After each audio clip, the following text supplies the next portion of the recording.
À la sortie du tribunal, ma belle-mère m'avait lancé avec sarcasme « Abandonne mon fils, et tu finiras à la rue à faire la manche ». Le lendemain, 21 membres de la belle famille étaient licenciés. Elle m'a appelé en hurlant. J'ai répondu « Vous vous trompez de numéro ». L'ascenseur s'arrêta au 25e étage. Sophie en sortit, le claquement sec de ses talons au résonnant sur le sol en marbre. Le couloir de cet immeuble résidentiel de Neuilly-sur-Seine était désert, la lumière dorée des appliques mettant en valeur des toiles abstraites au mur. La montre indiquait 21h15. Elle expira longuement, rajustant son blazer froissé après une journée épuisante passée à gérer une panne d'entrepôt frigorifique et à coordonner des camions pour sauver des tonnes de viande de la destruction. La tête douloureuse, Sophie ne rêvait que d'un bain chaud et d'un sommeil profond. La porte de l'appartement s'ouvrit au contact de son empreinte, le déclic de la serrure électronique retentit. Le salon était allumé, la télévision diffusait bruyamment une émission de divertissement, mais Julien était assis sur le canapé, le visage sombre. Les pieds sur la table basse en verre, il pressait frénétiquement les boutons de la télécommande sans même regarder l'écran.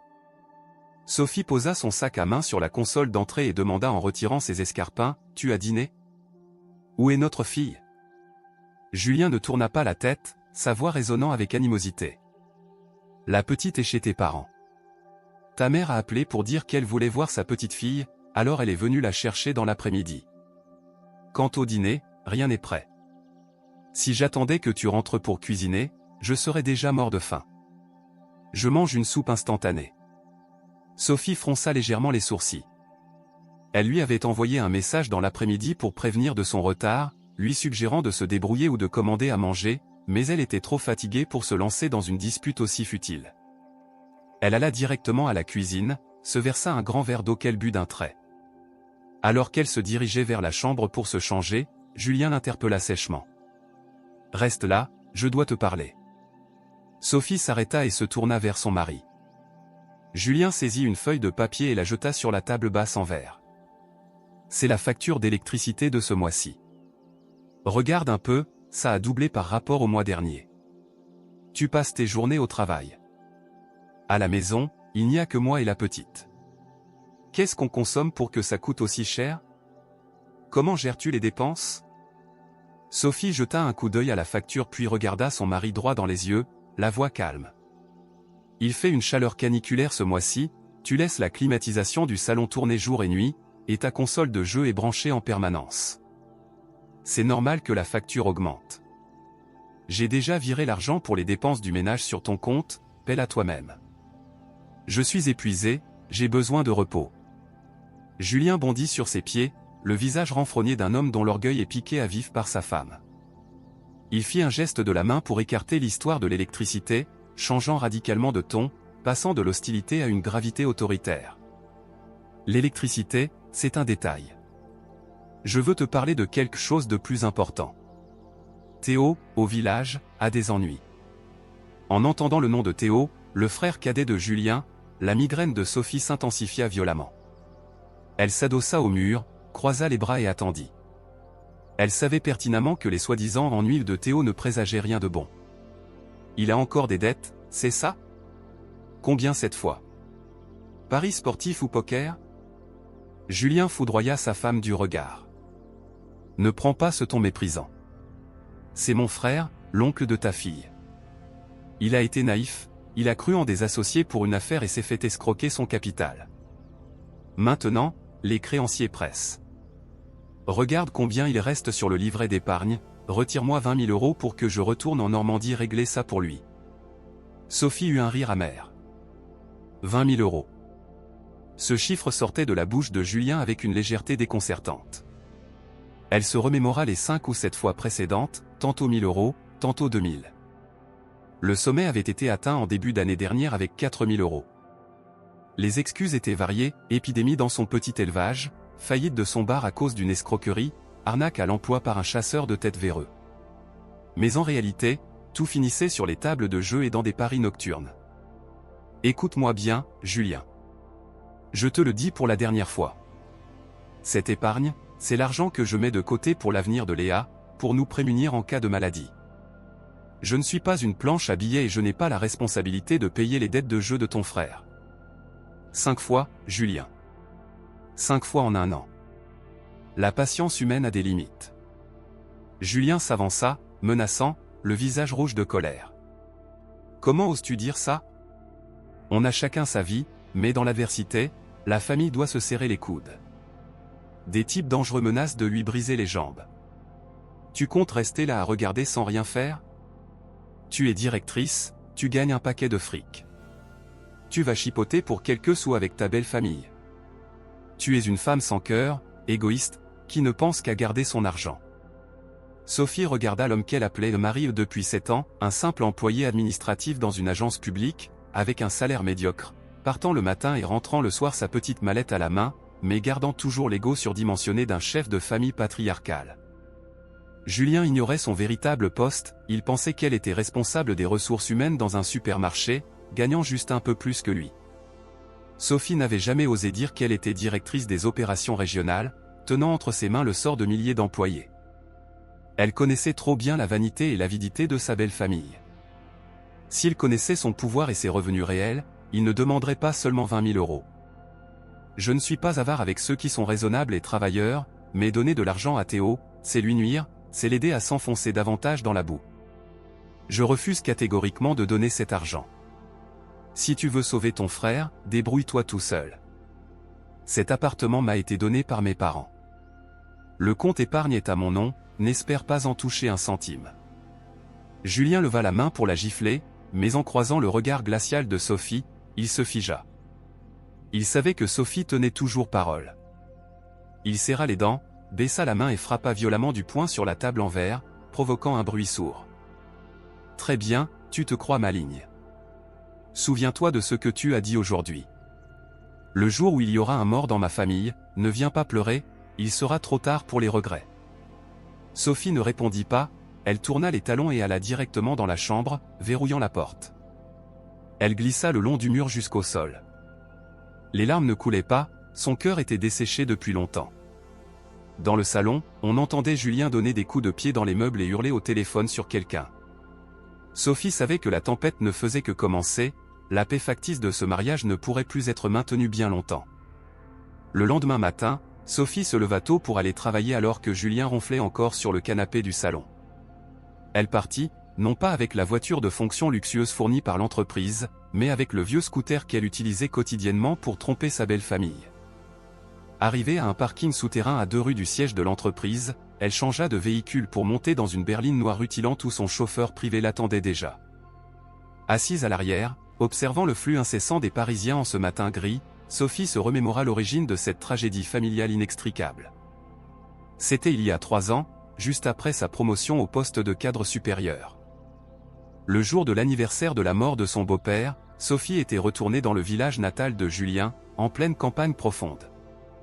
Dans la vieille ferme en pierre, spacieuse mais vétuste, Madame Bernadette, les larmes aux yeux, lui avait tenu les mains en se lamentant. Elle se plaignait des mauvaises récoltes, de ses petits-enfants qui traînaient sans emploi, passant leur journée à boire et à ne rien faire. Elle avait supplié Sophie, en tant que belle-fille de la ville avec un grand réseau, d'aider la famille à trouver une issue.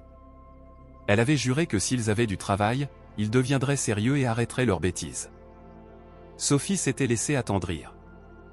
Elle pensait qu'aider les autres, c'était aussi s'aider soi-même, si la belle famille était stable, son couple en porterait moins le fardeau. Elle avait tout arrangé discrètement. Elle n'avait pas osé les embaucher dans les bureaux faute de qualification, mais sa chaîne de supermarchés manquait toujours de main-d'œuvre. Oncles, tantes, cousins éloignés. Au total 21 personnes. Sophie les avait placés à des postes d'agents de sécurité, d'agents d'entretien ou de livreurs. Quant à la famille de tante Monique, qui possédait un grand potager, Sophie avait favorisé la signature d'un contrat d'achat de légumes pour approvisionner quelques petites succursales. C'était une façon de leur assurer un débouché stable, pour éviter d'être accusés d'abus de pouvoir, et aussi pour éviter qu'ils ne deviennent dépendants. Sophie avait ordonné au RH de ne surtout pas révéler sa relation avec ce groupe, et elle avait menti à sa belle famille en disant qu'elle avait dû supplier ses chefs pour obtenir ces postes.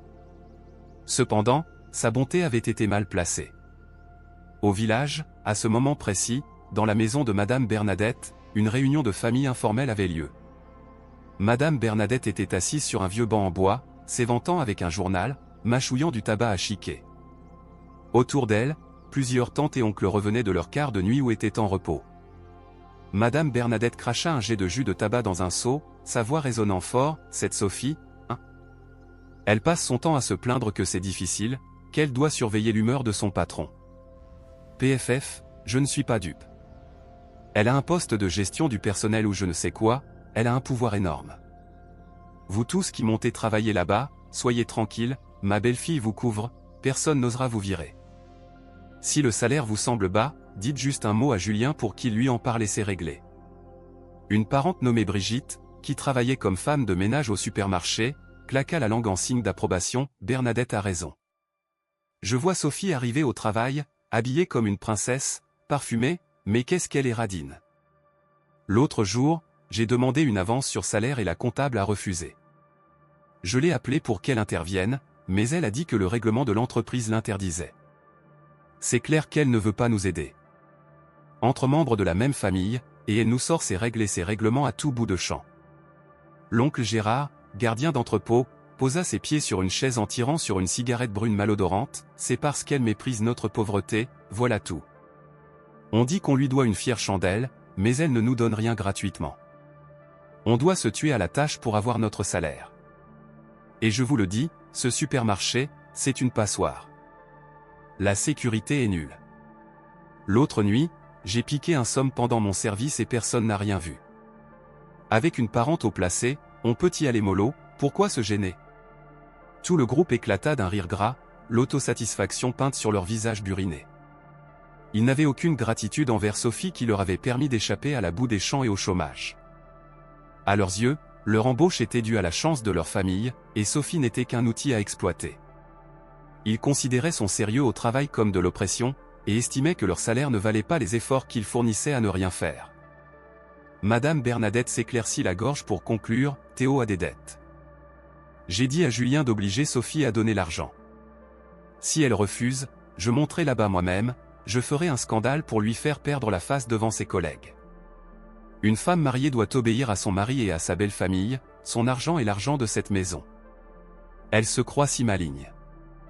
Dans l'esprit de Madame Bernadette et de sa parentèle, Sophie était comme une vache à lait bien grasse que tout le monde voulait traire jusqu'à la dernière goutte, tout en maudissant la bête de ne pas être assez docile.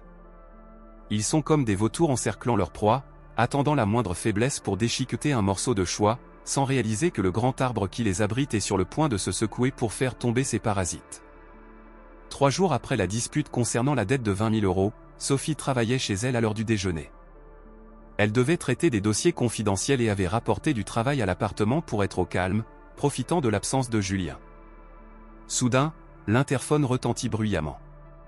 Sophie regarda l'écran de contrôle et vit Madame Bernadette, Julien et Théo devant la porte, les bras chargés de sacs de voyage hétéroclites.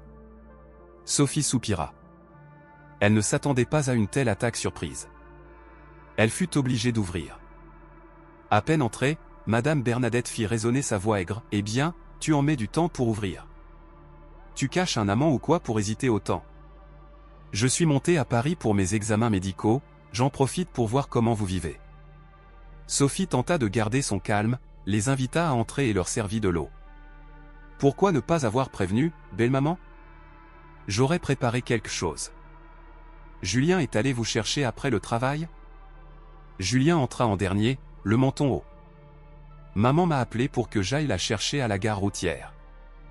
Toi, avec ton travail soi-disant débordant, qui oserait te déranger?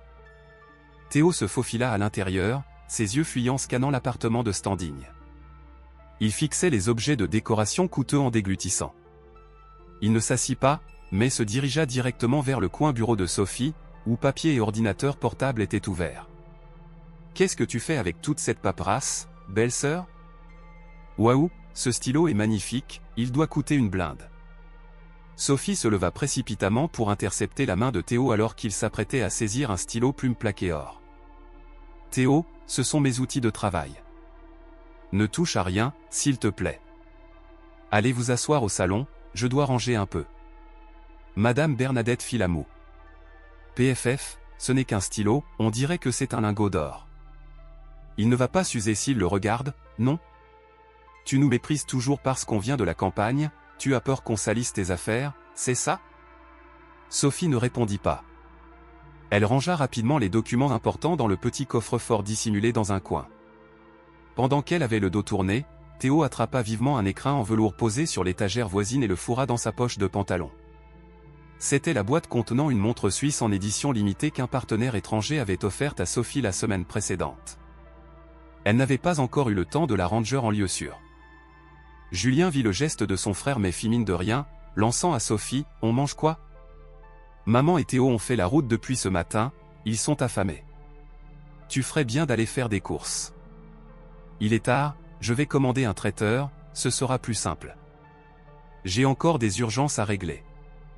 Madame Bernadette bondit. Le traiteur, ça coûte une fortune et c'est plein de produits avariés. Tu rechignes à cuisiner pour ta belle-mère? Bon, très bien. Si tu ne cuisines pas, donne l'argent. Théo ira au supermarché acheter de quoi faire à manger. Donne 850 €. Sophie connaissait la combine, mais pour avoir la paix, elle sortit son portefeuille et tendit 100 € à Théo. Va au supermarché en bas de l'immeuble, s'il te plaît. Théo prit l'argent avec un sourire en coin et se dirigea vers la porte. Mais il ne descendit pas tout de suite, il fit un détour par les toilettes invitées dans le couloir. Sophie eut un mauvais pressentiment.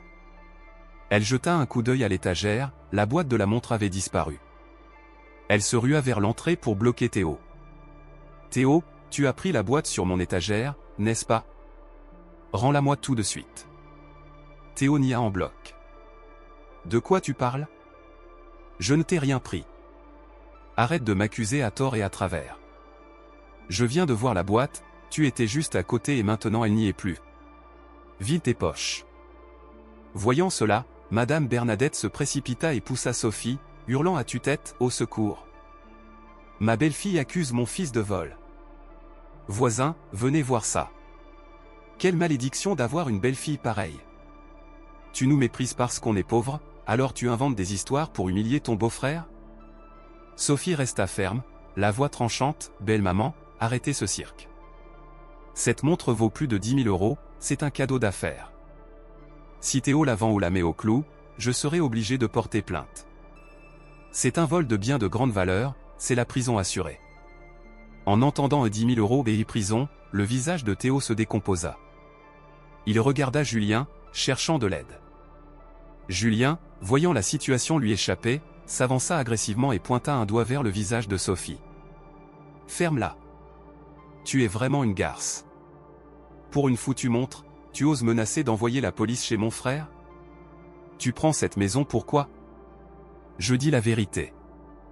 S'il la rend, j'oublie tout. » Julien, furieux de voir son orgueil blessé, et rancunier du refus de Sophie de payer les dettes plus tôt, leva la main et gifla Sophie de toutes ses forces.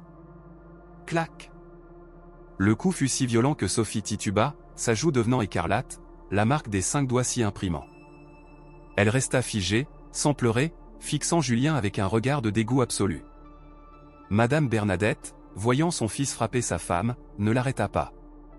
Au contraire, elle se frappa les cuisses de satisfaction, bien fait. Ça lui apprendra l'insolence. Espèce d'ingrate qui ose menacer sa belle famille. Appelle donc la police, on verra bien qui ils embarquent. Je vais faire un malaise ici même, on verra qui osera me toucher. Sur ce, Madame Bernadette s'effondra sur le sol, se roulant par terre et hurlant à la mort comme si on l'égorgeait. Théo profita du chaos pour s'éclipser, la main serrée sur sa poche gonflée. Sophie porta la main à sa joue brûlante. La douleur physique n'était rien comparée au dégoût qui montait en elle. Elle regarda les 3 personnes devant elle, un voleur, une brute, et une vieille manipulatrice. Ce n'était pas une famille, c'était l'enfer. Très bien, murmura Sophie d'une voix glaciale. Elle ne discuta plus, tourna les talons et s'enferma dans son bureau à double tour. De l'autre côté de la porte, les insultes de Madame Bernadette et les cris de Julien résonnaient encore. Mais pour Sophie, tout était fini à cet instant précis. Après la gifle, elle resta immobile dans son bureau tout l'après-midi jusqu'à la nuit tombée. Elle ne sortit pas pour dîner et ne répondit pas aux coups de poing de Julien contre la porte. Dans la nuit, lorsqu'elle entendit les ronflements des 3 intrus venant du salon et de la chambre d'amis, Sophie ouvrit doucement la porte, rangea quelques vêtements et ses papiers importants dans une valise. Elle alla dormir quelques heures d'un sommeil agité dans la chambre de sa fille. À 5 heures du matin, alors qu'il faisait encore nuit noire, Sophie tira sa valise hors de l'appartement. Elle laissa sur la table un mot bref, « Ne me cherchez pas, débrouillez-vous ». Sophie arriva au bureau plus tôt que jamais. Elle alla dans la salle de bain privée de la direction, se lava le visage à l'eau froide pour chasser la fatigue. La marque sur sa joue était moins rouge mais toujours enflée. Elle dut appliquer une épaisse couche de fond de teint pour la masquer. À 8 heures, l'assistante de Sophie frappa à la porte et posa un dossier épais sur le bureau. « Madame Sophie, voici le rapport d'audit interne surprise que vous avez demandé la semaine dernière concernant la branche logistique et l'équipe d'approvisionnement en légumes de Normandie. Les résultats sont pires que ceux que vous craignez. » Sophie ouvrit le dossier, tournant les pages une à une. Les chiffres dansaient devant ses yeux, mais loin de l'étourdir, ils rendaient son esprit étrangement lucide. Le rapport indiquait clairement que le groupe d'agents de sécurité abandonnait régulièrement son poste, complice de personnes extérieures pour sortir des marchandises et de l'électroménager afin de les revendre. Les caméras de surveillance avaient enregistré la désactivation du système d'alarme entre 2h et 3h du matin plusieurs fois dans le mois. Le groupe des agents d'entretien et d'emballage déclarait de fausses heures supplémentaires. Certains avaient pointé jusqu'à 100 heures supplémentaires dans le mois, alors que les caméras ne les avaient jamais vus à l'entrepôt. Le plus grave concernait le groupe d'approvisionnement en légumes de Tante Monique. Les tests de qualité montraient que les 3 derniers lots avaient des résidus de pesticides dépassant 5 fois le seuil autorisé par les normes européennes. De plus, ils avaient placé des pierres au milieu des sacs de pommes de terre et de carottes pour frauder sur le poids. Les dommages étaient estimés à des centaines de milliers d'euros. Sans parler de la réputation de la marque bio et éthique que l'entreprise de Sophie avait mis tant d'efforts à construire. Sophie eut un sourire froid. C'était bien le cas de le dire, nourrir un serpent en son sein. Elle leur avait donné une canne à pêche, mais non seulement ils refusaient de pêcher, mais ils essayaient de dynamiter son étang. L'assistante, voyant le visage fermé de Sophie, demanda timidement, « Madame, quelle est la procédure ? Comme cela implique de nombreux employés ayant des liens de parenté ou étant des connaissances à vous, le service juridique attend vos instructions. » Sophie referma brutalement le dossier et le jeta sur la table. « Il n'y a ni connaissance ni famille ici. Appliquez le règlement à la lettre. Préparez la décision de licenciement pour faute lourde pour toutes les personnes figurant sur la liste des infractions. Pour les fournisseurs, résiliez le contrat immédiatement, exigez des dommages et intérêts selon les clauses signées. Préparez un dossier pour les attaquer en justice s'ils refusent de compenser. Oui, mais... Licencier 21 personnes en même temps, qui viennent toutes du même village. J'ai peur qu'ils ne fassent un scandale. Qu'ils fassent un scandale. Contactez une société de sécurité privée pour renforcer la surveillance du siège et des entrepôts des deux mains. En même temps, envoyez le dossier de preuve à la gendarmerie pour qu'ils soient au courant. Je vais signer l'ordre d'enquête élargi. Gardez le secret absolu jusqu'à la dernière minute. Oui madame, je m'en occupe tout de suite. À peine l'assistante sortit, le téléphone de Sophie vibra. Un message de Julien, « Où es-tu parti si tôt ? Maman s'est réveillée, il n'y a pas de petit déjeuner, elle est en train de hurler.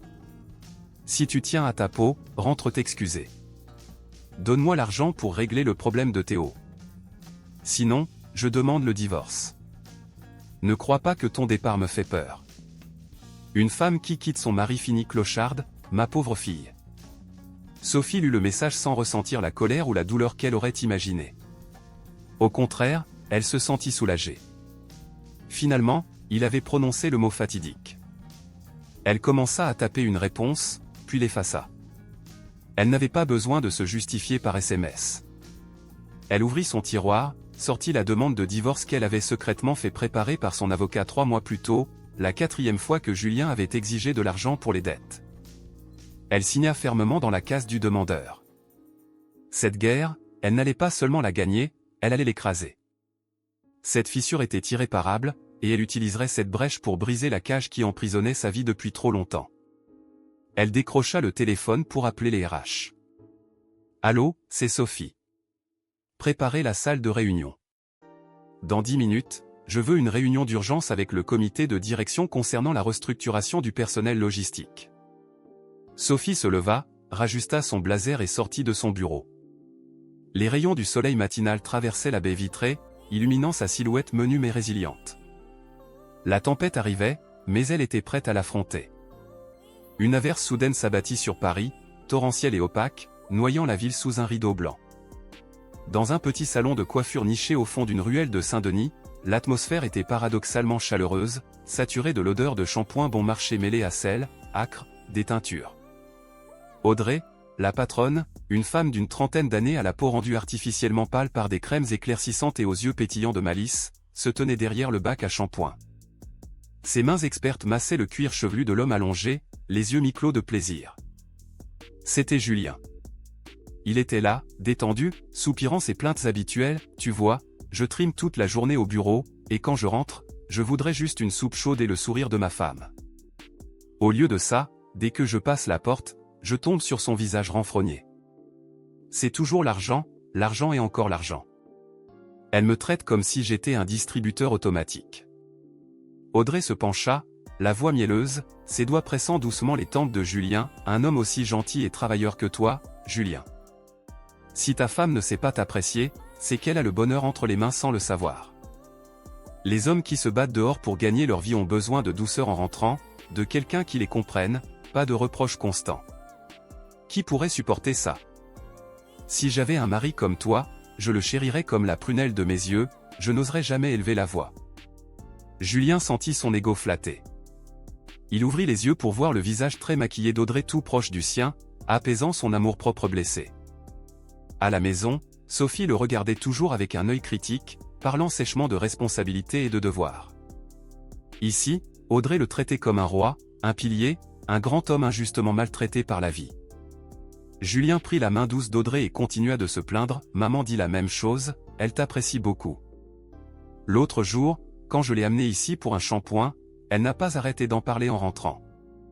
Elle a dit que cette petite Audrey était adroite et agréable à écouter, pas comme cette belle fille citadine qui se croit supérieure avec ses diplômes et méprise les gens de la campagne. Si seulement je t'avais rencontré plus tôt, je ne serais pas aussi malheureux. » Audrey gloussa, retirant sa main mais sans trop de fermeté, le regard séducteur. « Ta mère est trop gentille. Je ne suis qu'une humble coiffeuse de quartier, je n'oserais pas me comparer à ta femme qui est cadre dans un supermarché. Mais je pense que pour une femme, le plus important est de savoir entretenir la flamme du foyer, de choyer son mari et ses enfants. À quoi bon avoir de grands diplômes si c'est pour que son mari se lasse et la délaisse, pas vrai? » Julien hocha la tête, convaincu. Il se redressa et s'étira, ignorant totalement que la douceur d'Audrey se mesurait à l'aune des cadeaux qu'il lui apportait et de sa générosité pour payer les services du salon. Audrey se fichait du salaire de Julien, elle savait juste que c'était un homme vaniteux, prêt à s'endetter pour entretenir une maîtresse afin de prouver sa virilité. « Tu me l'as promis, hein? Le collier en or que j'aime bien. Aujourd'hui je touche ma paie, je vais te l'acheter, pour compenser toutes les fois où tu as dû écouter mes jérémiades. » Les yeux d'Audrey s'illuminèrent. Elle enlaça le bras de Julien en minaudant, « Tu es le meilleur, Julien. Je sais que tu tiens à moi. On ira l'acheter cet après-midi, d'accord? Ensuite, je te préparerai une fondue bourguignonne. J'ai appris une nouvelle recette, tu vas adorer. » Pendant que Julien s'enivrait de cette liaison adultère, à l'autre bout de la ville, Sophie était assise dans son bureau au siège de l'entreprise. Elle venait de terminer une réunion tendue sur la stratégie commerciale du nouveau trimestre. Son téléphone, posé sur le bureau, vibra pour signaler un message. Sophie le prit, pensant à une urgence professionnelle, mais non, c'était une notification de la banque, votre compte a été débité de 250 € à la bijouterie L'Écrin d'Or. Motif, achat de bijoux. Sophie fronça les sourcils. Elle n'avait pas acheté d'or. C'était la carte secondaire qu'elle avait faite pour Julien 2 ans auparavant, destinée aux dépenses courantes du ménage ou aux achats pour leur fille quand elle était trop occupée. Le plafond n'était pas élevé, mais suffisant pour les urgences. Sophie se rappela que ce n'était ni son anniversaire, ni celui de leur fille, ni celui de sa belle-mère. La dernière fois que Julien lui avait offert un cadeau, c'était il y a 3 ans, un bouquet de fleurs fanées acheté à la hâte chez un fleuriste de rue. Alors, pour qui était ce collier ou cette bague d'une valeur de 250 €? L'intuition féminine de Sophie lui souffla que quelque chose clochait. Elle n'était pas du genre à faire des crises de jalousie hystérique, mais sa curiosité et son besoin de vérité furent piqués au vif. Elle n'avait pas besoin de sentir un parfum étranger sur la chemise de son mari, ni de trouver une barrette oubliée dans la voiture. Ces chiffres étaient bien plus précis. Sophie appela le service client de la banque pour vérifier la transaction. Elle apprit que l'achat avait été effectué dans une bijouterie de Saint-Denis, assez loin du bureau de Julien, mais proche du quartier où il prétendait aller jouer au foot avec ses collègues. Sophie eut un sourire en coin, un sourire amer. Elle ouvrit son ordinateur et tape quelques lignes à l'attention d'une agence de détectives privée avec laquelle elle avait déjà collaboré pour des enquêtes de fraude interne. Elle avait besoin de preuves, non pas pour le retenir, mais pour mettre fin à tout cela de la manière la plus claire et légale possible. Ce soir-là, Julien rentra tard, affichant une joie inhabituelle qu'il tentait maladroitement de dissimuler. Il sifflotait dans l'appartement, prit une douche et s'affala devant la télévision. Sophie pliait le linge de leur fille. Elle demanda d'une voix calme, aussi lisse que la surface d'un lac sans vent, « Où étais-tu pour rentrer si tard ?» Julien sursauta, le cœur battant, mais reprit vite son air arrogant. « Au foot avec les gars du bureau, où veux-tu que je sois ? Un homme a besoin de sport pour rester en forme, arrête ton interrogatoire. » Sophie hocha la tête en lissant un pli sur le vêtement de l'enfant. « Ah bon ? Sur quel terrain as-tu joué pour avoir besoin de payer par carte dans une bijouterie ? Je viens de recevoir la notification de débit. Tes coéquipiers ont gagné un tournoi et tu leur as offert des médailles d'or ? » Le visage de Julien passa du rouge au livide. Il bégaya, des gouttes de sueur perlant sur son front. « Que ? De quoi tu parles ? C'est sûrement une erreur.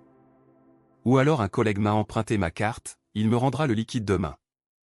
Tu es toujours paranoïaque. » Sophie ne le regarda pas. Elle se leva pour ranger la pile de linge dans l'armoire, lâchant une phrase légère, « Dis à ton ami de te rembourser vite. Les agios sont élevés. Et la prochaine fois que tu joues au foot, pense à enlever bague et collier, la transpiration abîme l'or, c'est du gâchis pour celui qui paie. » Julien se tut, n'osant plus prononcer un mot. Il sentit un frisson lui parcourir l'échine. Sophie ne criait pas, n'insultait pas, mais son silence et ses sous-entendus l'effrayaient plus que n'importe quelle colère. Il commença à réaliser confusément que cette femme douce et résignée détenait peut-être des cartes dont il ignorait l'existence. 3 jours plus tard, comme promis, le détective envoya à Sophie une enveloppe épaisse accompagnée d'un lien vers un dossier de photos et vidéos sur le cloud. Tout était douloureusement clair. Julien emmenant Audrey au restaurant, s'enlaçant dans le salon de coiffure, et entrant ensemble dans un hôtel bon marché. Sophie ne pleura pas. Peut-être ses larmes s'étaient-elles taries face à l'indifférence passée de Julien, ou peut-être son amour était-il mort avec la gifle de l'autre jour. Elle envoya un message à Julien pour lui donner rendez-vous dans un café près de chez eux le dimanche matin, prétextant vouloir rediscuter de la dette de son frère Théo. Julien arriva au rendez-vous le visage renfrogné mais avec une lueur d'espoir. Il pensait que Sophie avait changé d'avis et allait payer. Il s'assit, commanda un café noir glacé et demanda d'un ton suffisant, « Alors, tu as réfléchi, c'est ça ? Je te l'ai dit, on est comme les doigts de la main. Si tu es Théo cette fois, toute ma famille te sera reconnaissante. Maman n'arrête pas de parler de toi ces jours-ci, elle dit que sa belle-fille boude un peu mais qu'elle est raisonnable au fond. » Sophie, assise en face, maquillée légèrement, dégageait une aura de froideur et de distance. Elle ne commanda rien, posa simplement 2 objets sur la table, une enveloppe marron et un dossier fin avec un stylo accroché. « Regarde ça d'abord. » Julien s'empara de l'enveloppe et la déchira. Des photos s'éparpillèrent sur la table en verre. Il écarquilla les yeux, sur les clichés, on le voyait embrasser fougueusement Audrey devant le salon de coiffure. Il releva brusquement la tête vers Sophie, prêt à nier par réflexe. « Tu as engagé quelqu'un pour me suivre ? C'est bas, vraiment bas. C'est juste une amie, c'est purement social. » Sophie le coupa sèchement, « Épargne-toi les explications. Il y a aussi les factures de l'hôtel. Les relevés bancaires de tes achats d'or pour elle, et même un enregistrement où tu dénigres ta femme auprès de ta maîtresse. Je ne suis pas venu pour entendre tes justifications ou tes excuses. Je suis venu pour nous libérer tous les deux. » Elle poussa l'autre dossier vers Julien. « C'est une demande de divorce par consentement mutuel que j'ai déjà signée. Signe-la. » Julien regarda le document puis Sophie. La peur initiale s'estompa, remplacée par l'orgueil et l'arrogance d'un homme qui n'avait jamais connu l'échec. Il eut un rire méprisant et jeta les photos par terre. « Tu me menaces, c'est ça ? Tu crois que tu seras plus heureuse sans moi ? Une femme de 34 ans, divorcé, avec une gamine sur les bras. Tu crois qu'un mec voudra de toi? En me quittant, tu finiras ta vie seule, ma pauvre fille. Sophie garda sa posture droite, le regard inébranlable. Mon avenir ne te regarde pas. Signe ça et débarrasse tes affaires de chez moi dès aujourd'hui. Julien frappa du poing sur la table et se pencha vers elle. Chez toi? Tu rêves. Cet appartement est un bien commun acquis pendant le mariage. La loi dit 50 à 50. Tu veux me virer pour garder cet appart à 300 000 € pour toi toute seule? Ça ne sera pas aussi facile. Je t'attaquerai en justice pour le partage des biens. La moitié de cet appart est à moi. Sophie sourit. Le sourire de celle qui tient le couteau par le manche. Tu te trompes, Julien. Cet appartement a été acheté par mes parents et m'a été donné en donation propre. L'acte notarié est à mon nom seul et précise bien qu'il s'agit d'un bien propre de leur fille. Tu n'as pas mis un centime là-dedans. Même les rénovations ont été payées de ma poche. Tu peux consulter un avocat pour qu'il t'explique le régime des biens propres reçus par donation. Tu n'as absolument aucun droit sur ce logement. Julien resta pétrifié. Il balbutia, le visage cramoisi de colère et d'humiliation. Il avait toujours cru qu'en épousant une femme aisée, ce qui était à elle était à lui.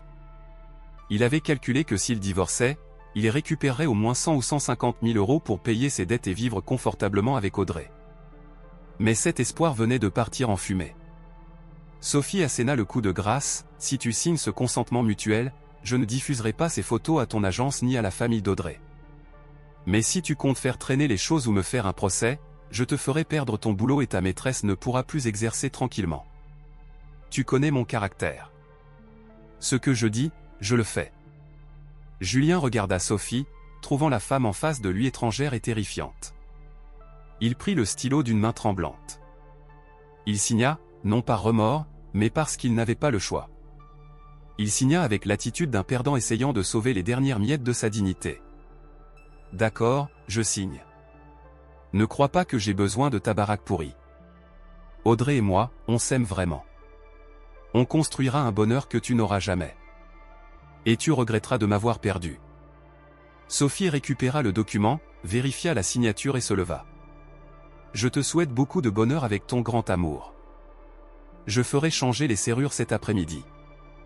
Rentre faire tes valises, et ne te trompe pas en prenant des choses qui ne sont pas à toi. Elle tourna les talons et quitta le café, laissant Julien seul au milieu des photos compromettantes éparpillées sur le sol. Dehors, le soleil brillait, mais dans le cœur de Julien, c'était le noir complet. Il venait de perdre sa femme, sa maison, et bientôt, il perdrait la face devant tout son clan. Mon avenir ne te regarde pas. Signe ça et débarrasse tes affaires de chez moi dès aujourd'hui. Julien frappa du poing sur la table et se pencha vers elle. Chez toi? Tu rêves. Cet appartement est un bien commun acquis pendant le mariage. La loi dit 50 à 50. Tu veux me virer pour garder cet appart à 300 000 € pour toi toute seule? Ça ne sera pas aussi facile. Je t'attaquerai en justice pour le partage des biens. La moitié de cet appart est à moi. Sophie sourit. Le sourire de celle qui tient le couteau par le manche. Tu te trompes, Julien. Cet appartement a été acheté par mes parents et m'a été donné en donation propre. L'acte notarié est à mon nom seul et précise bien qu'il s'agit d'un bien propre de leur fille. Tu n'as pas mis un centime là-dedans. Même les rénovations ont été payées de ma poche. Tu peux consulter un avocat pour qu'il t'explique le régime des biens propres reçus par donation. Tu n'as absolument aucun droit sur ce logement. Julien resta pétrifié. Il balbutia, le visage cramoisi de colère et d'humiliation. Il avait toujours cru qu'en épousant une femme aisée, ce qui était à elle était à lui. Il avait calculé que s'il divorçait, il récupérerait au moins 100 ou 150 000 € pour payer ses dettes et vivre confortablement avec Audrey. Mais cet espoir venait de partir en fumée. Sophie asséna le coup de grâce, si tu signes ce consentement mutuel, je ne diffuserai pas ces photos à ton agence ni à la famille d'Audrey. Mais si tu comptes faire traîner les choses ou me faire un procès, je te ferai perdre ton boulot et ta maîtresse ne pourra plus exercer tranquillement. Tu connais mon caractère. Ce que je dis, je le fais. Julien regarda Sophie, trouvant la femme en face de lui étrangère et terrifiante. Il prit le stylo d'une main tremblante. Il signa, non par remords, mais parce qu'il n'avait pas le choix. Il signa avec l'attitude d'un perdant essayant de sauver les dernières miettes de sa dignité. D'accord, je signe. Ne crois pas que j'ai besoin de ta baraque pourrie. Audrey et moi, on s'aime vraiment. On construira un bonheur que tu n'auras jamais.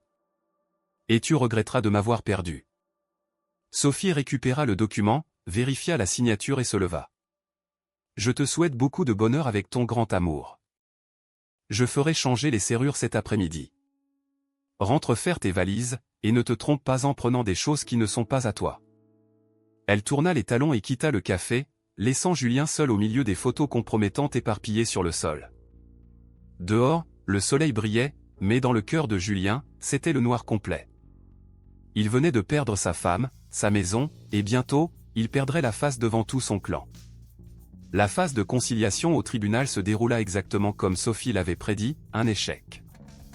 Julien avait initialement tenté de faire des difficultés en réclamant la garde de l'enfant, mais lorsque le juge examina ses revenus instables et ses conditions de vie précaires, ajoutées aux preuves flagrantes de son adultère, la balance de la justice pencha immédiatement en faveur de Sophie. Madame Bernadette, apprenant au village que son fils avait signé les papiers du divorce et avait été mis à la porte, devint folle de rage. Elle n'acceptait pas que son fils soit fautif et rejetait tous les torts sur Sophie. Elle lança une campagne de dénigrement contre son ex-belle-fille. Elle appelait Sophie jour et nuit, utilisant un langage des plus orduriers pour l'insulter. « Tu n'es qu'une traînée. Tu as trompé Julien et quand il t'a découverte, tu as comploté pour voler ses biens et le chasser, c'est ça? Je connais les femmes sournoises comme toi. Tu as volé la maison de mon fils, le ciel te punira. » Sophie écouta une fois, puis bloqua le numéro. N'arrivant plus à la joindre, Madame Bernadette se mit à harceler Pierre et Catherine, les parents de Sophie. Mais eux aussi étaient des gens raisonnables et fermes, ils réprimandèrent sévèrement Madame Bernadette avant de bloquer son numéro à leur tour. Ne s'avouant pas vaincue, Madame Bernadette répandit des rumeurs dans tout le village et envoya même quelqu'un à l'ancienne agence de Julien pour médire. Elle racontait à qui voulait l'entendre que Sophie avait une liaison avec un homme riche, qu'elle battait son mari et ses enfants, et qu'elle avait forcé Julien à divorcer pour installer son amant chez elle. Ceux qui ne connaissaient pas l'histoire étaient sceptiques mais hochaient la tête en déplorant la cruauté du monde. Sophie, elle, ne prêtait aucune attention à ces bruits de fond insignifiants. Elle se concentrait sur un plan plus vaste, un coup de maître pour couper définitivement tout lien avec son ex-belle-famille. Dans le bureau de Sophie, la lumière resta allumée jusqu'à 21h. Elle était en réunion avec le directeur des ressources humaines et le responsable juridique. Sur la table reposait la liste des 21 employés. Les membres de la famille de Julien travaillaient disséminés dans tout le réseau de supermarchés. Le DRH regarda Sophie avec inquiétude. « Madame Sophie, êtes-vous sûre de vouloir faire cela juste après la décision de divorce du tribunal? Un licenciement collectif comme celui-ci va causer des perturbations locales. » Sophie tourna les pages des dossiers d'infraction, la voix calme et résolue. « Nous ne les licencions pas par vengeance personnelle, mais parce qu'ils ont gravement enfreint le règlement de l'entreprise. Regardez, l'oncle Gérard, agent de sécurité, a volé 2 caisses de bière, Brigitte, agent d'entretien, a volé du liquide vaisselle. Le cousin livreur a détourné l'argent des encaissements. Vidéo de surveillance, flagrant délit, nous avons toutes les preuves. S'il s'agissait d'employés lambda, ils auraient été virés depuis longtemps. C'est uniquement par égard pour moi que vous avez fermé les yeux tout ce temps. Maintenant que je ne fais plus partie de leur famille, il n'y a plus aucune raison de couvrir cet abcès qui gangrène l'entreprise. » Le responsable juridique hocha la tête en signe d'approbation. Juridiquement, nos dossiers sont en béton. Leur contrat de travail stipule clairement les clauses concernant le vol et la fraude. Nous avons le droit de rompre unilatéralement les contrats sans préavis ni indemnité. Nous pouvons même exiger le remboursement des dommages. Sophie tapota doucement la table du bout des doigts. Parfait. Préparez les lettres de licenciement pour chacun d'entre eux. Date d'effet, après-demain. Juste après que je reçoive la décision officielle du tribunal. Je veux que tout se passe simultanément, rapidement et sans bavure. Préparez aussi l'équipe de sécurité pour prévenir tout débordement sur les lieux de travail. Elle regarda par la fenêtre, où les lumières de Paris scintillaient comme des étoiles lointaines. Elle savait que lorsque ces décisions seraient notifiées, la véritable tempête éclaterait. Toute la famille de Julien allait perdre cette source de revenus facile qu'il considérait comme indu. La haine monterait jusqu'au ciel. Mais Sophie acceptait de jouer le mauvais rôle, elle préférait être une méchante juste plutôt qu'une gentille idiote exploitée toute sa vie. Demain serait la dernière audience. Sophie prit une profonde inspiration, sentant sa poitrine s'alléger. Elle était prête pour le jour J, le jour de la liberté et de la justice. Ce matin-là, le ciel de Paris était gris, l'air lourd annonçant un orage imminent. Devant le tribunal de grande instance, Julien était arrivé tôt, accompagné de Madame Bernadette et, comble du ridicule, d'Audrey. Julien portait une chemise un peu froissée, le visage hostile. Madame Bernadette portait ses vieux vêtements de campagne, un foulard sur la tête, jetant des regards furieux autour d'elle, cherchant la confrontation. Audrey portait une robe à fleurs criardes, accrochée au bras de Julien comme pour marquer son territoire, sans se soucier du fait qu'il s'agissait du divorce de son amant. Sophie arriva à l'heure, descendant d'un taxi, vêtue d'un tailleur noir élégant et discret, portant des lunettes de soleil cachant la moitié de son visage. Elle était accompagnée de son avocat, affichant une allure confiante et digne. Elle passa devant le groupe de sa belle famille comme s'ils étaient invisibles, sans un regard. L'audience se déroula à huis clos, rapidement et sans grand débat. Grâce à l'accord signé au préalable et aux preuves irréfutables, le juge prononça le divorce par consentement mutuel. Sophie obtint la garde exclusive de sa fille. Julien avait un droit de visite, mais devait prévenir à l'avance et ne pas perturber la scolarité ni la vie de l'enfant. Concernant les biens, puisque Julien avait signé une renonciation aux biens propres de Sophie, le tribunal n'eut pas à statuer sur un partage. Tout fut terminé en 45 minutes. En sortant de la salle d'audience, Julien affichait sa frustration. Il se sentait floué, dépouillé de tout, mais impuissant face à la loi.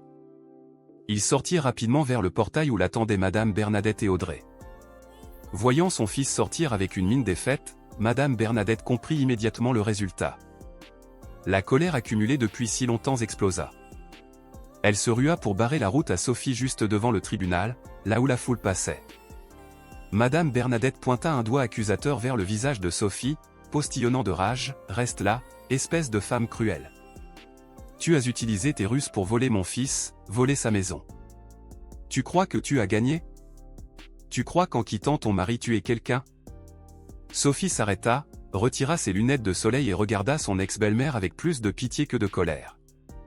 Madame Bernadette hurla encore plus fort pour attirer l'attention. « Abandonnez mon fils. Une femme divorcée comme toi finira à la rue à faire la manche. J'attends de voir comment tu vas vivre. Sans homme, ta vie est finie, ma pauvre fille. Espèce de malheur. » Julien, à côté, n'arrêta pas sa mère, il eut un sourire en coin, attendant de voir Sophie humiliée devant tout le monde. Audrey fit la moue et chuchota quelque chose à Julien d'un air satisfait. Les passants commencèrent à pointer du doigt et à murmurer. Sophie rajusta calmement son col. Elle ne s'énerva pas, n'insulta pas en retour, elle eut juste un léger sourire, un sourire glacial. « Vous vous trompez, Madame Bernadette. Je n'ai pas abandonné votre fils, je vous le rends pour que vous puissiez recommencer son éducation depuis le début. Quant à savoir si je finirai à la rue, gardez votre santé pour le voir de vos propres yeux. Ne faites pas monter votre tension avant l'heure des regrets, ce serait dommage pour vos enfants et petits-enfants. » Sur ce, Sophie remit ses lunettes, salua son avocat d'un signe de tête et se dirigea vers le trottoir. À cet instant précis, une voiture de luxe, une Mercedes noire rutilante, s'approcha lentement. Le chauffeur privé en uniforme descendit et ouvrit respectueusement la portière pour Sophie. « Montez, madame la directrice. On rentre au siège ou à la maison ?»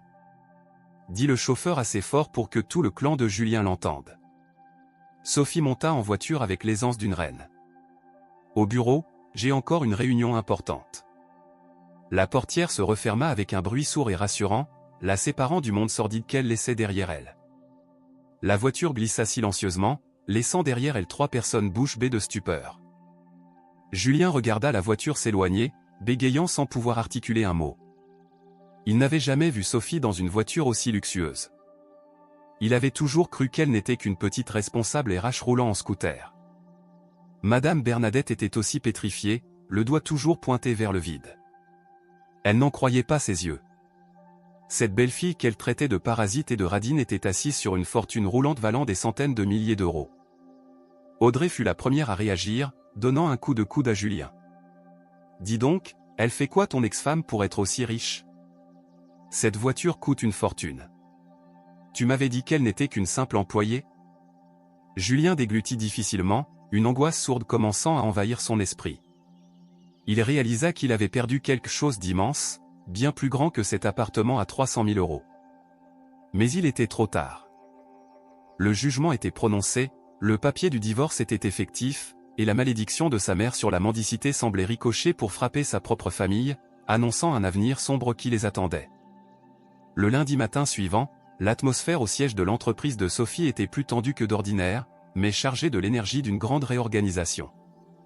À peine l'aiguille de l'horloge eut-elle passé le chiffre 8, heure officielle du début du travail, que l'ordre d'attaque générale de Sophie fut activé dans tout le réseau. À l'entrepôt principal de la banlieue parisienne, l'oncle Gérard, l'oncle de Julien, était assis les pieds sur le bureau de la sécurité, fumant une cigarette, somnolent à moitié. Il était toujours persuadé qu'étant l'oncle de la patronne, personne n'oserait le toucher. Soudain, une camionnette de service portant le logo d'une société de sécurité privée s'arrêta brusquement devant le portail. 3 hommes en uniforme, à la carrure imposante, en descendirent, accompagnés de 2 employés des ressources humaines. L'oncle Gérard sursauta, se réveillant en sursaut. Avant même qu'il ait pu s'éclaircir la voix pour crier, une employée des RH posa une lettre de licenciement sur la table. « Monsieur Gérard, voici votre notification de licenciement avec effet immédiat. Le motif est la violation des règles de sécurité, dormir pendant les heures de service et complicité de vol de marchandises. Veuillez rassembler vos effets personnels et remettre le poste à la nouvelle unité de sécurité. » L'oncle Gérard écarquilla les yeux, le visage virant au rouge cramoisi. Il frappa du poing sur la table et se leva. « Quoi? Me virer, moi? Vous savez qui je suis? Je suis l'oncle du mari de Sophie, la directrice. Vous croyez que je ne peux pas l'appeler pour qu'elle vous vire à votre tour? Me virer pour ces broutilles? » L'employé répondit calmement, d'une voix ferme, « C'est Madame Sophie elle-même qui a signé cette décision. Elle nous a également donné pour consigne d'appeler la gendarmerie si vous ne coopérez pas, concernant les vols de biens de l'entreprise enregistrés par les caméras. Regardez bien.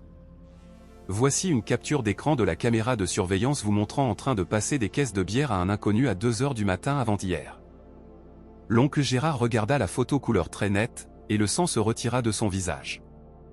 Les nouveaux gardes, musclés, s'étaient rapprochés, prêts à intervenir physiquement. Il marmonna des jurons, attrapa à la hâte son vieux s'accusé et sortit du portail en traînant son scooter, le cœur rempli de rancœur et de panique. Au même moment, dans une succursale de supermarché en banlieue, Brigitte, la tante de Julien, s'affairait dans la réserve, fourrant des bidons de lessive et des paquets de papier toilette sous son manteau trop large. Elle faisait cela depuis un an sans que personne n'ose rien dire. Mais aujourd'hui, à peine sortie de la réserve, elle fut interceptée par l'équipe de contrôle interne. « Madame Brigitte, veuillez nous suivre dans le bureau du directeur. Nous vous soupçonnons de sortir illégalement des marchandises du magasin. » Brigitte fit un scandale immédiat, se jetant par terre pour jouer la victime. « Au secours! On accuse une honnête femme. Je travaille dur toute la journée, qu'est-ce que j'aurais pris? Ma nièce est la patronne au siège, vous osez me harceler? » Mais cette comédie grotesque prit fin rapidement lorsque la sécurité exigea qu'elle ouvre son manteau. Les bidons de lessive tombèrent avec fracas sur le sol. Le procès-verbal fut dressé sur le champ, et la lettre de licenciement remise en main propre. Brigitte fut escortée hors du supermarché sous les yeux de dizaines d'autres employés, honteuse et humiliée. Le plus grave se déroulait au point de collecte des légumes au marché de Rungis, 2 camions de légumes de la ferme de tante Monique, la tante de Julien, venaient d'être bloqués à quai. L'équipe de contrôle qualité, équipée d'appareils de mesure, testa les résidus de pesticides sur place. Les résultats s'affichèrent en rouge vif, indiquant un niveau de toxicité dépassant de loin les seuils autorisés. De plus, en éventrant les sacs de pommes de terre, ils découvrirent qu'ils étaient remplis de tubercules pourris mélangés à des pierres pour augmenter le poids. Le responsable de l'entrepôt informa froidement le chauffeur et appela directement tante Monique. Ce lot est refusé et sera détruit conformément aux règles de sécurité alimentaire. En vertu du contrat, le fournisseur ayant commis de graves violations de qualité et une fraude commerciale, l'entreprise annule officiellement le contrat d'achat exclusif. Nous exigeons également de votre part le paiement de 8 000 € de pénalités contractuelles et de frais de traitement des déchets. À l'autre bout du fil, en entendant cette nouvelle foudroyante, tante Monique s'évanouit sur le champ. 21 personnes, 21 maillons de ce réseau parasitaire que Madame Bernadette avait mis tant de soin à installer, avaient été coupés sans pitié par Sophie en une seule matinée. La nouvelle se répandit comme une traînée de poudre. Les téléphones de Julien et de Madame Bernadette se mirent à sonner sans discontinuer. Les insultes, les pleurs et les plaintes résonnaient de partout. Sophie, assise dans son bureau, regardait les rapports affluer sur son écran d'ordinateur, son visage ne trahissant aucune émotion. Elle savait que ce n'était que le début du prix qu'ils allaient devoir payer. Ce midi-là, un soleil de plomb s'abattait sur le studio miteux que Julien avait loué temporairement après avoir été chassé de l'appartement de standing. Julien gisait sur un vieux matelas, la tête martelée par une gueule de bois atroce due à l'alcool de la veille. À côté de lui, son téléphone était brûlant à force de fonctionner à plein régime. Depuis le matin, il avait reçu des dizaines d'appels de la famille. L'oncle Gérard l'appelait pour le traiter d'incapable, lui reprochant d'avoir laissé sa femme lui monter sur la tête et nuire à tout le clan. Tante Monique appelait en pleurant, exigeant qu'il fasse payer Sophie pour l'amende de 8 000 €. Brigitte hurlait qu'il était un lâche pour laisser son ex-femme humilier sa famille. Julien avait les oreilles qui bourdonnaient. Il ne comprenait pas ce qui se passait, il pensait toujours que Sophie n'était qu'une simple chef du personnel. Comment pouvait-elle avoir le pouvoir de licencier tout un réseau et d'imposer des amendes de plusieurs milliers d'euros? Madame Bernadette, qui logeait temporairement avec Julien dans ce studio exigu, tournait en rond comme une poule sans tête. Elle venait de recevoir un message d'une sœur restée au village, lui disant que tout le monde là-bas parlait du fait que sa famille avait été virée collectivement par sa belle-fille, une honte absolue. Madame Bernadette arracha le téléphone des mains de Julien et composa le numéro de Sophie. « Laisse-moi l'appeler. Cette petite insolente a dépassé les bornes. Elle croit qu'en quittant son mari, elle peut faire ce qu'elle veut. Je vais l'insulter copieusement et l'obliger à reprendre tout le monde. Sinon, j'irai jusqu'à son entreprise pour la démasquer. » Le téléphone sonna longtemps avant que quelqu'un ne décroche. Au siège de l'entreprise, Sophie était assise dans une salle de réunion vitrée luxueuse, avec les membres du comité exécutif et des partenaires stratégiques internationaux. La secrétaire tendit le téléphone à Sophie en chuchotant que c'était le numéro de son ex-belle-mère qui harcelait. Sophie fit signe de faire silence, puis activa le haut-parleur et posa le téléphone au centre de la grande table de réunion. Elle voulait montrer à tous le harcèlement qu'elle subissait, et mettre fin aux illusions de son adversaire. La voix aigre et forte de Madame Bernadette retentit, brisant le calme professionnel de la salle. « Allô, où est Sophie? Espèce de femme cruelle et immorale, comment oses-tu virer toute ma famille? As-tu perdu toute humanité? Tes oncles et tantes sont montés de la campagne pour travailler dur, si tu ne les aimes pas, passe encore, mais leur couper les vivres? Reprends-les tout de suite et dis à la comptabilité de payer les indemnités à tante Monique. Sinon, je viendrai à ton entreprise faire un scandale. Je dirai au monde entier quel est ton vrai visage. » La salle de réunion était plongée dans un silence de mort. Les partenaires étrangers se regardèrent, stupéfaits, attendant la traduction, mais Sophie fit signe que ce n'était pas nécessaire. Elle ajusta le micro, sa voix résonnant calme, glaciale et pleine d'autorité, traversant les ondes jusqu'à l'oreille de Madame Bernadette. « À qui croyez-vous parler, madame ?»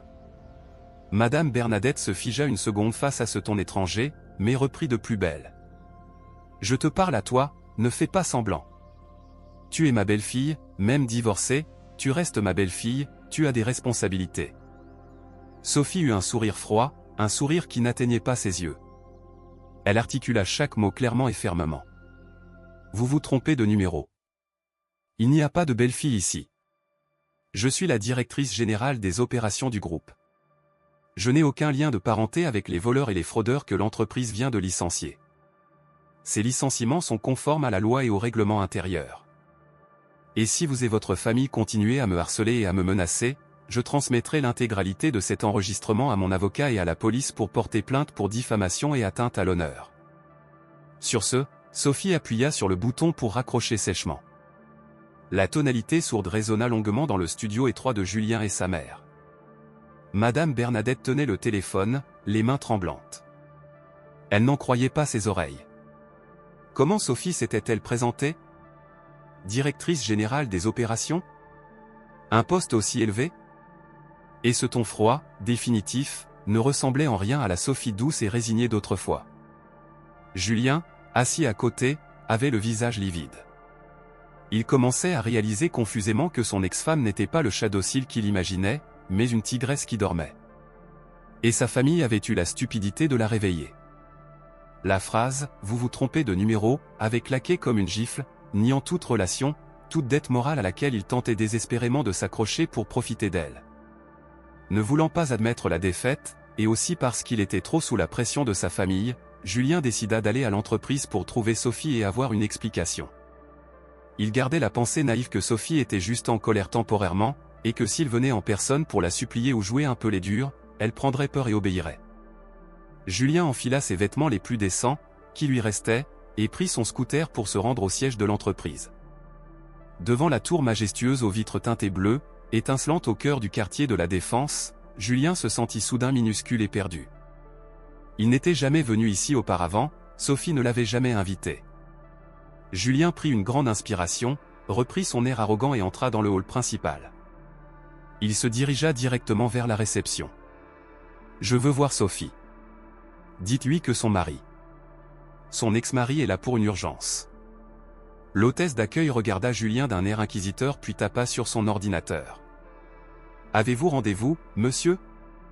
Madame la directrice est en réunion et ne reçoit pas sans rendez-vous. » Julien tapa du poing sur le comptoir. « Je suis de la famille, pas besoin de rendez-vous. Appelez-la et dites-lui que Julien est là, elle descendra tout de suite. » À ce moment-là, deux agents de sécurité grands et musclés s'approchèrent. L'un d'eux était le chef de la nouvelle équipe de sécurité, qui connaissait par cœur la liste noire des personnes à bloquer. « Vous êtes Julien ? Veuillez sortir. Madame Sophie a donné l'ordre de ne vous recevoir ni vous, ni aucun membre de votre famille. Si vous insistez pour faire du désordre, nous emploierons la force. » Julien devint rouge écarlate. « Vous osez me chasser ? Et si j'attends ici, qu'est-ce que vous allez faire ? C'est le terrain de l'entreprise, pas sa maison privée. » Les gardes ne discutèrent pas. Ils saisirent fermement Julien par les bras, le soulevèrent comme un vulgaire poulet, le traînèrent hors des portes automatiques et le jetèrent sur les marches en granit brûlantes. « Dégagez, ou nous appelons la police. Tout est filmé ici, n'essayez pas de jouer les victimes. » Julien se releva péniblement, les vêtements en désordre, entouré des regards curieux et méprisants des employés de bureau qui passaient. Il leva les yeux vers la tour vertigineuse où Sophie trônait au sommet du pouvoir, puis regarda sa propre apparence misérable. Le fossé était immense, si grand qu'il se sentit désespéré. Il réalisa qu'il n'était rien sans Sophie. Humilié et honteux, Julien fit demi-tour pour rentrer au studio, mais il ne rentra pas tout de suite. Il fit un détour chez Audrey. Il avait besoin d'un endroit pour déverser ses états d'âme, besoin des caresses et de l'adulation de sa maîtresse pour apaiser son ego blessé. Il alla droit au comptoir d'accueil. « Je veux voir Sophie. Dites-lui que c'est son mari. Enfin, son ex-mari. C'est une urgence. » L'hôtesse d'accueil regarda Julien d'un œil inquisiteur, puis tapa sur son clavier. « Avez-vous rendez-vous ? Madame la directrice est en réunion, elle ne reçoit aucun visiteur sans rendez-vous. » Julien frappa du plat de la main sur le comptoir. « Je suis de la famille, pas besoin de rendez-vous. Appelez-la, dites-lui que Julien est là, elle descendra tout de suite. » À cet instant, deux agents de sécurité à la carrure imposante s'approchèrent. L'un d'eux était le chef de la nouvelle équipe de sécurité, qui connaissait par cœur la liste noire des indésirables. « Vous êtes Julien, n'est-ce pas ? Veuillez sortir.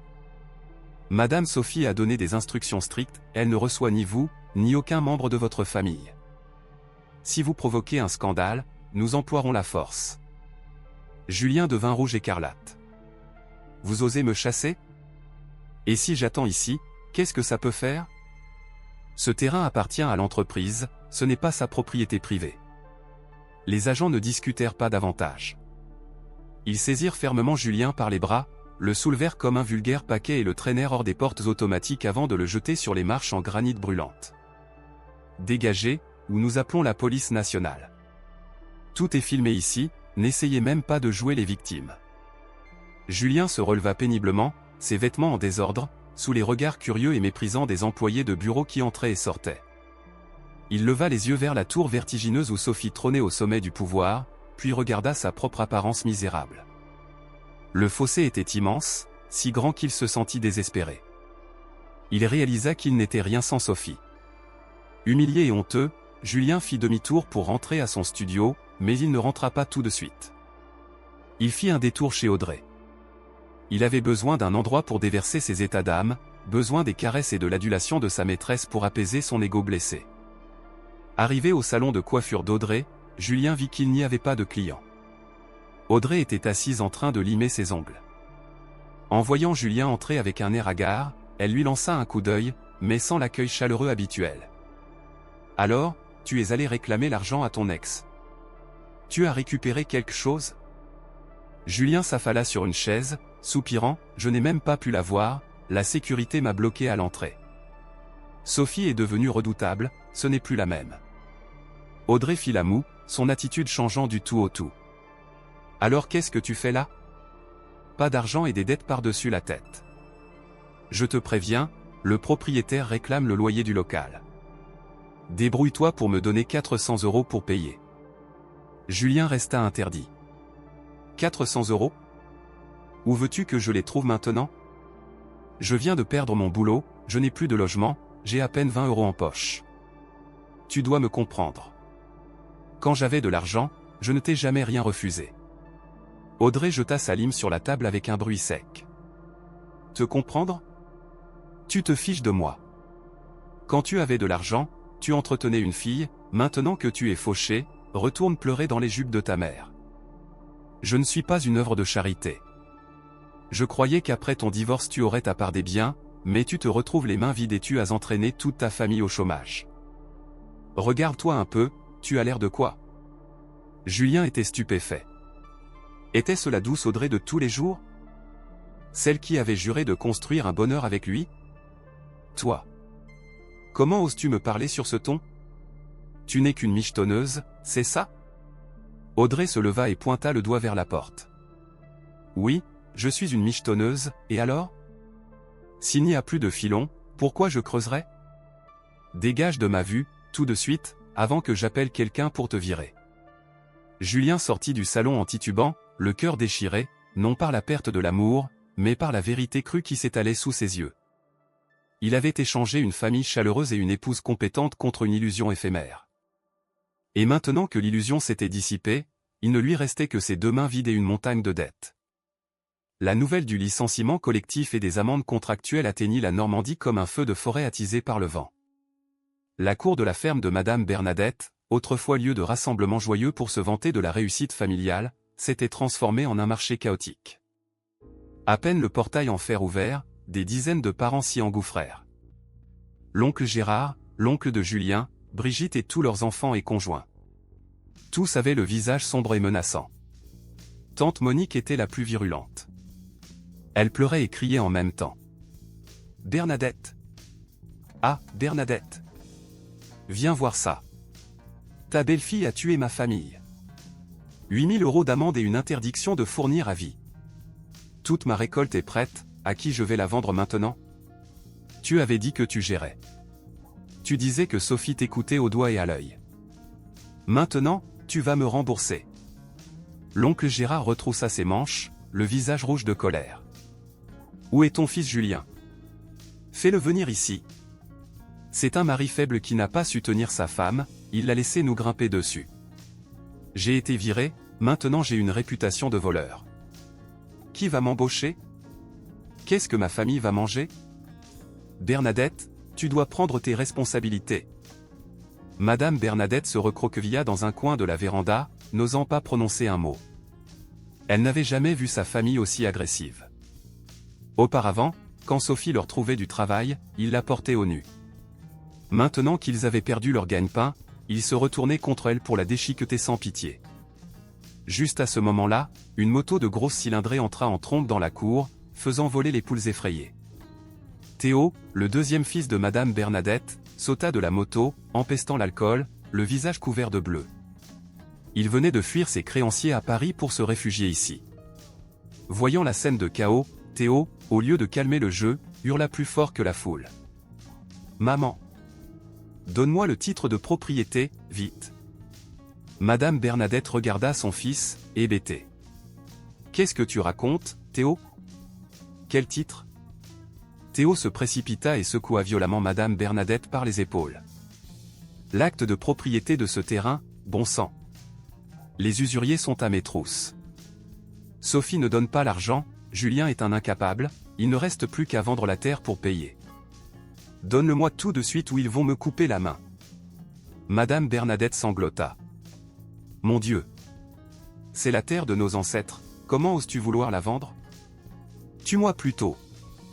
La famille, voyant que Théo voulait vendre la terre, s'insurgea bruyamment.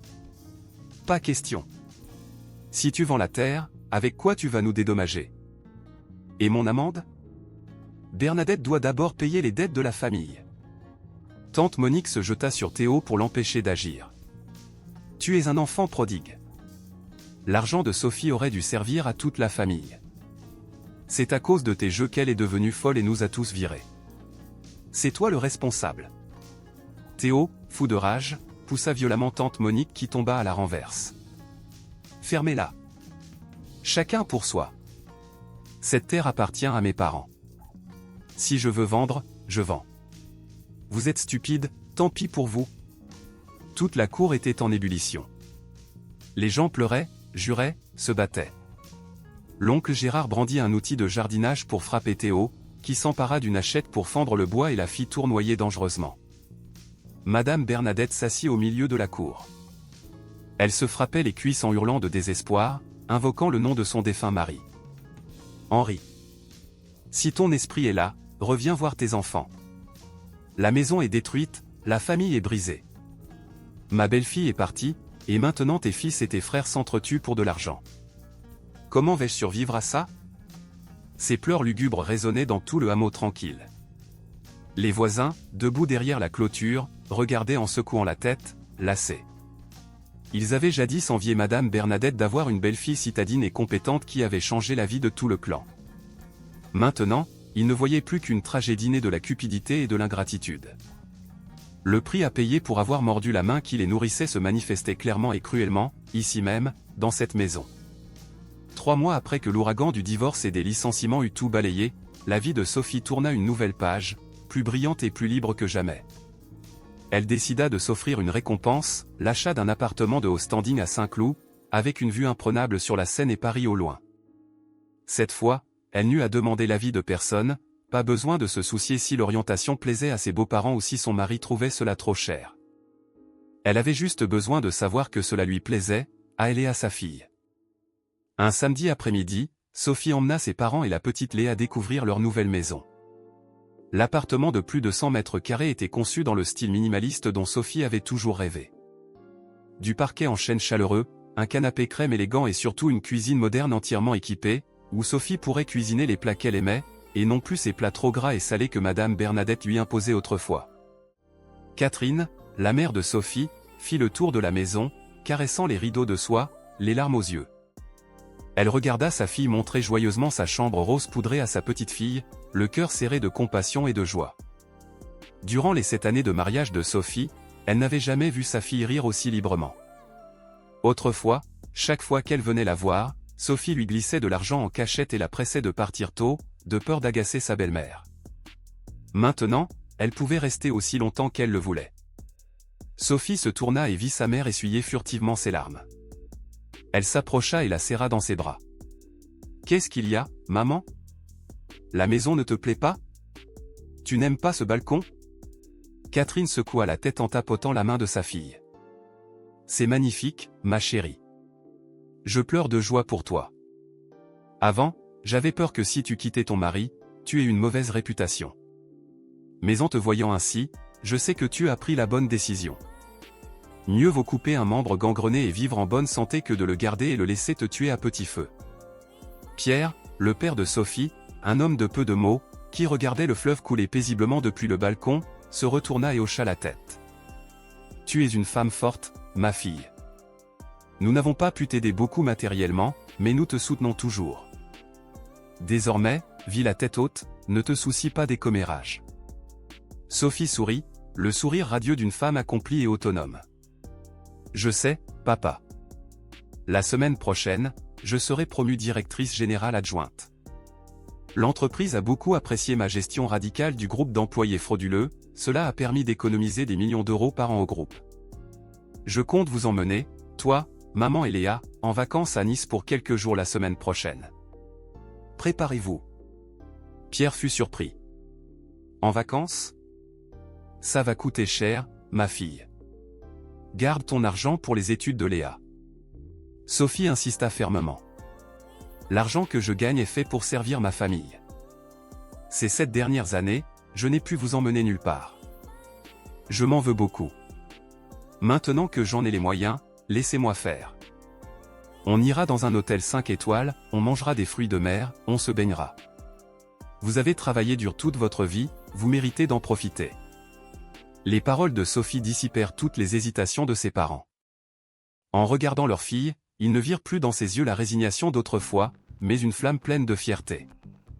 La semaine prochaine, je compte vous emmener, toi, maman et Léa, en vacances à Nice pour quelques jours de repos. Préparez-vous bien. Pierre fut surpris. En vacances? Ça va coûter cher, ma fille. Garde plutôt l'argent pour les études de Léa. Sophie insista fermement. L'argent que je gagne est fait pour servir notre famille. Ces 7 dernières années, je n'ai pu vous emmener nulle part. Je m'en veux beaucoup.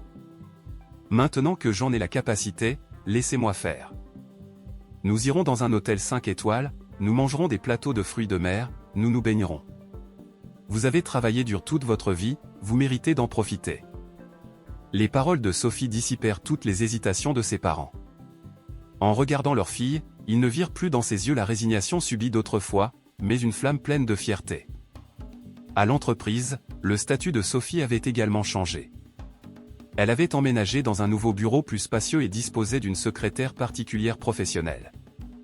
Les regards sceptiques d'autrefois s'étaient transformés en respect, teintés d'une certaine crainte. Tout le monde savait que Sophie était une dame de fer, celle qui avait osé trancher dans le vif de sa propre belle famille pour protéger les intérêts de l'entreprise. Son histoire était devenue une légende dans le milieu des affaires, un exemple de distinction claire entre sentiment et raison. Le midi, Sophie déjeunait avec ses collègues féminines. Fini les histoires de plaintes sur les belles-mères, ou sur le fait de devoir rentrer tôt pour cuisiner et faire la vaisselle. Elle discutait du marché boursier, des nouvelles tendances de la mode, et de projets commerciaux audacieux. Une jeune collègue nommée Céline demanda avec admiration, « Madame Sophie, comment avez-vous fait pour être aussi radicale ? Je suis aussi très malheureuse avec mon mari, mais j'ai peur qu'après le divorce, je ne puisse pas élever mon enfant et je crains le qu'en dira-t-on. » Sophie posa sa fourchette, but une gorgée de jus de fruits, le regard lointain mais résolu. « Tu sais, Céline, nous les femmes, nous nous enchaînons souvent avec des peurs qui n'existent pas. Peur de la pauvreté, peur de la souffrance, peur de la solitude. Mais le plus effrayant, c'est de se consumer à petit feu aux côtés de quelqu'un qui ne nous respecte pas. Quand tu es autonome financièrement, tu verras que ces peurs ne sont que des détails. N'attends pas que quelqu'un t'apporte le bonheur, tu mustes aller l'acheter toi-même. » Sophie regarda par la baie vitrée inondée de soleil. Elle se souvint des jours où elle devait économiser chaque centime pour payer les dettes de Julien. Elle se souvint des repas arrosés de larmes sous les sarcasmes de Madame Bernadette. Tout cela avait reculé loin dans le passé. Aujourd'hui, elle était Sophie, directrice générale adjointe, une mère célibataire heureuse et une fille dévouée. Elle avait redessiné le tableau de sa vie avec les couleurs les plus vives, laissant derrière elle la grisaille de son ancienne belle famille. À l'opposé complet de l'ascension de Sophie, la vie de Julien dévalait la pente comme une voiture sans frein. Après avoir été chassé honteusement de l'entreprise de Sophie, Julien retourna à son ancienne administration pour faire les démarches d'allocation chômage, mais il se heurta à un problème bien plus grave. Ce mercredi matin-là, Julien arriva à son ancien bureau, l'air négligé, la barbe hirsute. À peine entré dans le hall, il fut bloqué par 2 hommes tatoués. C'étaient les créanciers de Théo. Comme Julien s'était porté garant personnellement pour les dettes de son frère, il venait maintenant le trouver. L'un d'eux attrapa Julien par le col et grogna, « Et toi, tu comptes te défiler ? Ton frère a disparu dans la nature, maintenant c'est toi qui paies à sa place. Tu avais promis l'argent pour le début du mois. Julien tremblait et bégayait. « Calmez-vous, messieurs, je suis en train de réunir la somme. Ma femme. Mon ex-femme n'a pas encore partagé les biens, donc je suis coincé. » L'homme le gifla violemment en plein visage, en plein milieu du hall de l'administration. « Arrête tes salades. J'ai entendu dire que ta femme t'a largué et t'a mis à la rue. Si tu ne craches pas l'argent, je te refais le portrait. » L'altercation bruyante obligea la sécurité du bâtiment à intervenir et à appeler la police nationale. Même si Julien ne fut pas arrêté, cet incident fut la goutte d'eau qui fit déborder le vase. Le directeur de l'administration où Julien déposait son dossier pour tenter de se faire réembaucher comme contractuel raya son nom sur le champ pour cause de troubles à l'ordre public et de lien avec le grand banditisme. La porte d'un retour à la fonction publique se referma définitivement devant Julien, le laissant désespéré et humilié. Julien se tourna vers Audrey comme vers une dernière bouée de sauvetage. Il pensait qu'après tout, Audrey lui avait dit qu'elle l'aimait et qu'il avait dépensé pas mal d'argent pour elle. Il espérait qu'elle l'hébergerait quelques jours et le consolerait. Julien arriva au salon de coiffure à midi où il n'y avait pas de clients. La porte était entr'ouverte. Il la poussa pour entrer, voulant faire une surprise, mais la scène qui s'offrit à lui le pétrifia.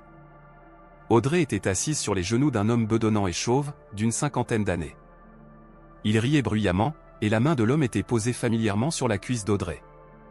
Sur la table trônaient des plats de traiteur coûteux que Julien n'avait jamais pu lui offrir. Julien laissa tomber son casque de moto par terre, provoquant un grand bruit. Audrey sursauta et se retourna, mais au lieu de paniquer, elle afficha un agacement visible. « Qu'est-ce que tu fais là? Tu ne vois pas que je suis avec un client ?»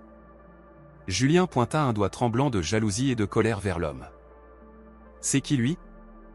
Tu me trompes? Je viens à peine d'avoir des ennuis et toi tu fricotes déjà avec un autre ?» L'homme bedonnant se leva, rajusta sa ceinture et regarda Julien avec mépris. « C'est ton ex-mari, Audrey? Il a l'air d'un clochard. » Audrey se leva, croisa les bras et s'avança vers Julien. Son visage n'avait plus rien de la douceur mielleuse d'autrefois, il était effronté et dur. « Écoute, Julien, arrête de te faire des illusions. On n'est pas mariés, on n'est pas pacsés, alors de quelle trahison tu parles? Je suis célibataire, j'ai le droit de fréquenter quelqu'un de mieux que toi. Regarde-toi un peu. Tu n'as rien, tu es criblé de dettes et ta femme t'a jeté. De quel droit tu viens faire une scène de jalousie à Bernard? Bernard possède une chaîne de magasins de matériaux de construction, lui, il peut m'entretenir, pas comme toi qui dois mendier l'argent de ton loyer à une femme. » Chaque mot d'Audrey était comme un coup de poignard dans le cœur de Julien. Il hurla de frustration, « Tu n'es qu'une michetonneuse. Je t'ai acheté de l'or, des vêtements, j'ai quitté ma femme pour toi, comment peux-tu être aussi ingrate ?» Audrey eut un rire froid et cracha par terre. « Tu m'as acheté quelques grammes d'or et tu en fais toute une histoire? Ta femme roule en voiture à 100 000 €, vit dans une maison de millionnaire, si tu n'as pas su la garder, c'est que tu es stupide. Tu as quitté ta femme parce que tu voulais voir ailleurs. Ne remets pas la faute sur moi. Maintenant dégage, ne m'empêche pas de travailler. Bernard, aide-moi à le virer s'il te plaît. » L'homme nommé Bernard s'avança et poussa violemment Julien vers la porte. La carrure de l'homme bien nourri l'emportait largement sur l'allure frêle et abattue de Julien. Julien trébucha et tomba sur le trottoir, la poussière maculant ses vêtements. La porte vitrée se referma froidement. À travers la vitre, Julien vit Audrey se retourner pour rire et flirter avec l'autre homme, sans même lui jeter